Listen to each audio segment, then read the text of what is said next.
What's up, guys? I'm the Des from the Strong Family Money Show here. I'm going to tell you guys a story. If you guys stick around, you'll hear about my biggest mistake when I started to lose weight back in 2009. I usually upload these by themselves on as parents, and you not have a plan tube in your Disney Plus and all that stuff on your computer, right? You can use, and when you're in a caloric deficit, to try to.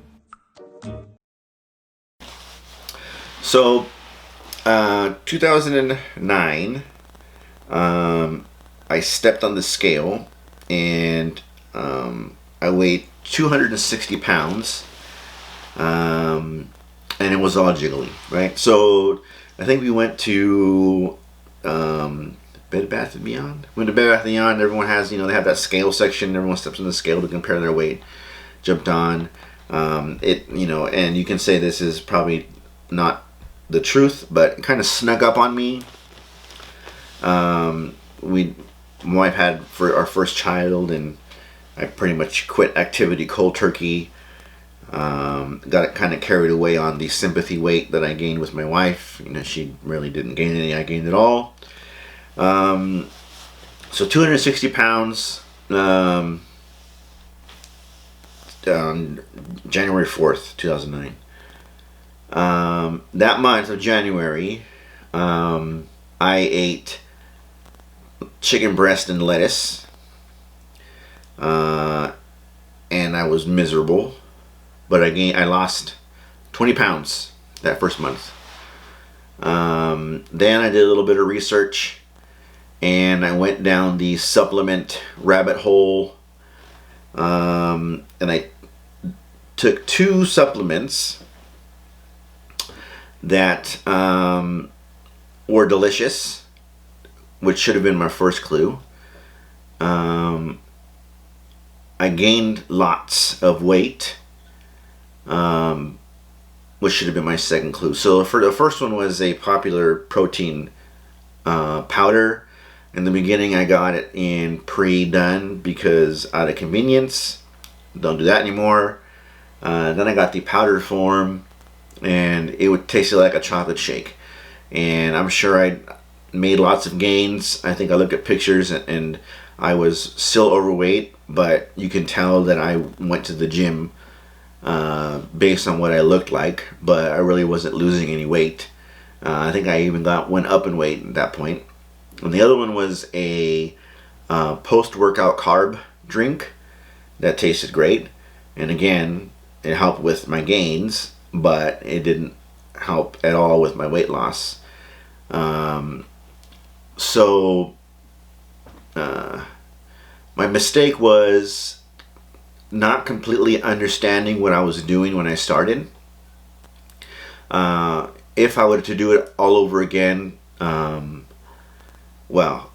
if I would do it all over again, I would probably find somebody who either had gone through the same thing or knew what they were doing. And my wife can attest to this. I'm not one to ask for help in general, which is, a character flaw that I have.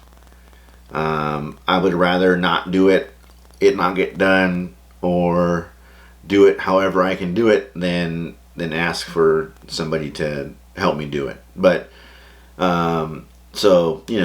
whatever internet searches I did at that time took me down some direction, right? The first one was, cold turkey, and it was great, right? If I could have, but not sustainable, right? The chicken breast and lettuce diet was awesome. I lost weight quickly, but it was not sustainable for 2 reasons. One, if I would have continued down that road, I'd probably be, rail thin. Great, but really no muscle, no strength. And it was just going off of, from someone who really liked to eat and food in general, to go to, eating basically flavorless things. It gets old after a while. So I should have sat down with somebody and said, I need to lose weight. I want to make this sustainable forever. I really don't have I need to get to this physique type in 16 weeks, so I need to do it quickly. I didn't have any of that, so I probably should have sat down with somebody and says, what do I do to make this a long-term plan? And the answer is, you just eat. And the term clean is kind of subjective, but you eat food in its purest form, right? You can have chicken, and you can have chicken thighs and legs. You can have that. You can have chicken breast. You can have rice and potatoes. You can have all the vegetables, right? It's just, how much from its original form do you take it, right? Taking chicken, be it even a chicken leg, from a chicken leg to fried chicken or, super barbecue chicken, it's still chicken, but that stuff you do to it, adds calories, right? You can have a little bit of pasta, right? But once you start putting Alfredo sauce and all that stuff on it, then you take it far away from its. And even if you want to take it a step further, don't have pasta, right? Don't have that kind of carb, right? If you want to stick to oats, sweet potato, you can even have potato, right? But keeping food in its purest form is probably the easiest diet you can do, and it allows you to have a large variety of food. So that was mistake number one. I should have sat down with somebody and discussed nutrition. Number two was getting sucked up, and at that time, I think that was pretty much the end of the corporate supplement craze. Now supplements are pretty much a smaller niche business. A lot of influencers have come up with because of the YouTube fitness craze that happened a few years ago, a lot of influencers have come up with their own line of supplements. They're pretty basic, but that was probably close to the end of the corporate supplement heyday. These two supplements that I spoke of earlier in the video were high money makers. They've been around for a long time. But I would have sat down with somebody and said, what supplements do I need to take, if any? How are these supplements going to affect? My goal is to lose weight because I'm fat, right?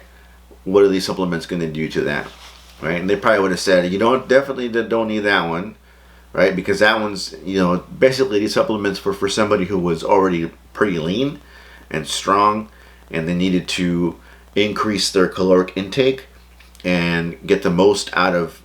So we can talk about the post-workout metabolic window and how much you believe in it and how effective it is. But it's really, one of them was for that time, the other one was just because you need to get a bunch of calories in with protein throughout the day, right? Now I use a basic carb powder that I really mix into my intra-workout / breakfast / post-workout shake that I have while I'm working out. So when I go to the gym, I go to the gym in the morning. I don't have time to eat before, and I gotta go to work straight after. So what I do is I have a shaker, and I put a scoop of protein, a scoop of carbs, a scoop of aminos, some vitamin C, some salt, water. Mix it together. That's my all-in-one drink, right? The protein powder that I use is super basic now, just protein. It's not terrible tasting, mixes well, but it's nowhere near as good as the one that I was taking where I gained a bunch of weight. So I guess the basic premise of the story is don't be afraid to ask for help, right? If you don't know how to do something, you should admit it. So the life tip, right? If you don't know something, you need to admit that as soon as you can. Once you admit that you don't know how to do something, that's when you can fix it, right? All the time where you are trying to convince yourself you know what you're doing, you don't need any help, right? All that time is wasted because you will not fix what's happening when you think nothing is wrong, right? Once you admit, once you say I don't know, that's when your mind like opens up for some reason. Once you say I don't know, your mind opens up and you look for help. You look for reasons to make it work. You look for why it doesn't work, and everything changes. But until you get to that point where you say I don't know, right, or I'm wrong, right, you're not going to allow yourself to go and look for help or ask for help. So you want to get to that point as soon as you can, right? And the soonest point is when you start, because you haven't been doing it because you don't know how to do it, so you haven't been doing it. So the day you start to want to do it, you say that first day, I don't know what I'm doing. What do I do? I need help. And then you go off and you look for help. The first thing you should do before you start anything is to go look for help. Is not to start doing, right? Maybe step 0 is to plan out, this is what I want to have happen, right? The next step is, okay, who do I go talk to, right? Yeah, you can go look online, but if you don't know what you're looking for, what are you going to do, right? You're going to look up the wrong things like I did, right? I basically looked up the fastest way to lose weight, but it wasn't geared towards my goal.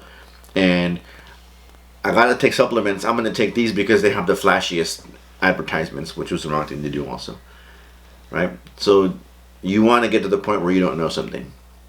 At that point, you can change it and go find the right thing to do. So those are my biggest mistakes starting off. Basically, it's one mistake thinking I knew what I was doing, and it was a piece of cake. Even today, I have fallen in the same trap. But getting to the place where you affirm that you don't know something, so you can then move on to the next step, which is going to find someone that can help you.